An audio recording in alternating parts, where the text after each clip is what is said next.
بسم اللہ الرحمن الرحیم۔ جس سال حضور اقدس صلی اللہ علیہ وسلم کی ولادت بسعادت ہوئی، اسی سال تقریباً 570 عیسوی میں ابرہہ نے خانہ کعبہ کو منہدم کرنے کی غرض سے مکہ معظمہ پر چڑھائی کی، جس کی تفصیل یہ ہے کہ اہل حبشہ یمن کو فتح کر کے وہاں حکمران بن گئے تھے۔ جب یہ ملک ابرہہ بن صباح کے قبضے میں آیا تو اس نے یمن کے دارالسلطنت صنعاء میں ایک بہت بڑا گرجا بنوایا جس کا نام قلیس رکھا۔ اس کی تعمیر سنگ مرمر سے ہوئی، جو لکڑی استعمال کی گئی اس میں سونے سے پشکاری کی گئی تھی۔ یہ اپنے زمانے کی عظیم الشان عمارت تھی اور اس کا مقصد یہ تھا کہ اہل عرب کو کعبے کی مرکزیت سے ہٹا کر اس کی طرف لگا دیا جائے۔ یہ عمارت عربوں کو بہت گراں گزری، چنانچہ ایک شخص نے موقع پا کر اس گرجا گھر میں غلاظت ڈال دی۔ جب ابرہہ کو معلوم ہوا تو وہ طیش میں آ گیا اور قسم کھائی کہ وہ کعبہ ضرور منہدم کرے گا۔ چنانچہ اس ارادے سے ایک بڑا لشکر لے کر وہ طائف پہنچا۔ اس لشکر میں ہاتھی بھی تھے۔ ابرہہ نے اپنا آدمی جناتہ حمیری عبد المطلب کے پاس یہ پیغام دے کر بھیجا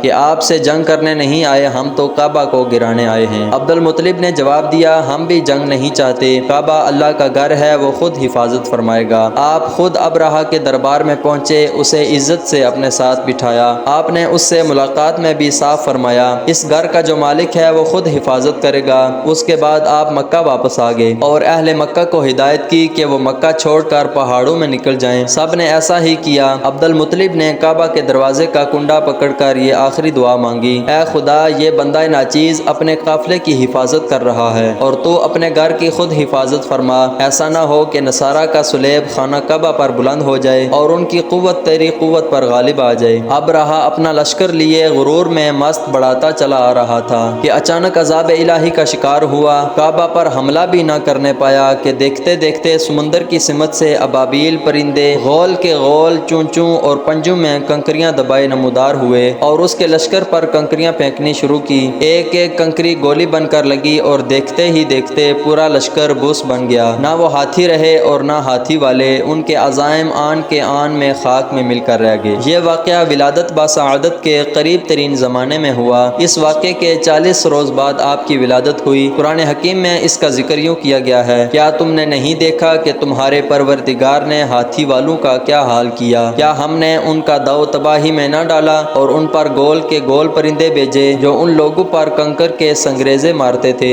تو اللہ نے ان کو ایسا کر دیا جیسا کہ جانوروں کا کھایا ہوا بھوسا۔ قرآن کریم میں ایک جگہ فرمایا کہ اللہ تعالیٰ کفار و مشرکین مکہ کو عذاب میں مبتلا نہ کرے گا کیونکہ آپ جو ان میں موجود ہیں، بے شک اس حادثے کے وقت آپ ان میں موجود تھے۔ اللہ کا وعدہ پورا ہونا تھا۔ اہل مکہ جن کو ابرہہ نے عذاب میں مبتلا کر دیا تھا، حضور اقدس صلی اللہ علیہ وسلم کی برکت سے وہ عذاب ٹالا گیا اور عذاب لانے والے کو عذاب میں مبتلا کر دیا گیا۔ یہ وہی کعبہ تھا جس کو حضرت ابراہیم علیہ السلام نے بنایا، جس میں حضور اقدس صلی اللہ علیہ وسلم کو اپنے دست مبارک سے حجر اسود نصب کرنا تھا۔ یہ کعبہ وہی کعبہ تھا جو حضور صلی اللہ علیہ وسلم کی نگاہ کرم سے قبلہ بنا۔ پھر یہ کیسے ممکن تھا کہ کوئی گستاخ اس مقدس عمارت کو میلی آنکھ سے دیکھ سکتا اور دل میں برے ارادے لے کر اس کی طرف قدم بڑھاتا؟